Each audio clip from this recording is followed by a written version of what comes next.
چل رہا ہے کہ لوگ 500 1000 جمع کرتے ہیں،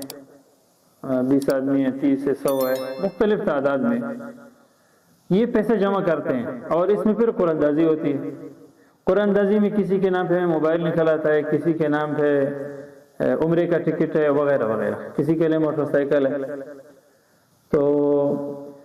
کیا یہ طریقہ جائز ہے؟ صاف سی بات ہے کہ یہ جوا کا ایک قسم ہے، کیونکہ جس نے پیسے جمع کیا اس کے نام پہ اگر کچھ نکل آیا تو وہ اسے ملے گا، نہیں آیا تو اس کے پیسے گئے۔ انما الخمر والمیسر، یہ میسر یہی ہے، جوا ہے، حرام ہے، جائز نہیں ہے۔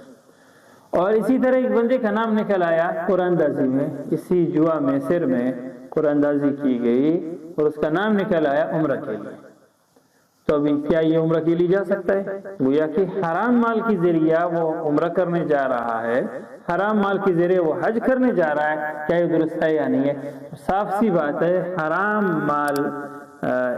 کی جو نحوست ہے وہ اتنا زیادہ ہے کہ عمرے کا بھی کوئی ثواب نہیں، حج کا بھی کوئی ثواب نہیں۔ جب ثواب نہ ملے تو فائدہ کیا ہوا؟ البتہ یہ ہے کسی پر حج فرض ہو چکا ہے اور وہ حرام مال کے ذریعہ جا کے حج ادا کرتا ہے تو وہ تو حاجی صاحب بنے گا، لوگ اسے حاجی کہیں گے اور اس کا فرضیت بھی ادا ہو جائے گا، لیکن حج کے جو ثواب ہے ثواب سے وہ محروم۔ فرضیت تو ادا ہو جائے کیونکہ جو مخصوص احکام ہیں، احرام، طواف اور منا اور عرفات و قربانی وغیرہ وغیرہ وغیرہ جو لازمی احکامات ہیں وہ تو وہاں ادا کرے گا، لیکن جو حج کا اصل مقصد ہے وہ حاصل نہیں ہوگا۔ اسی طرح عمرہ کرنے کے لیے ادھر جائے گا، عمرہ بھی تو یہ احرام ہے اور طواف ہے اور سعی ہے، اس کے بعد حلق ہے، بس عمرہ مکمل ہو گیا، لیکن اس عمرے کا کوئی ثواب نہیں حرام مال کے ذریعہ۔ لہٰذا یہ قرآن اندازی کے ذریعے کسی کا نام نکل آیا حج کے لیے، عمرہ کے لیے، تو اس کے ذریعہ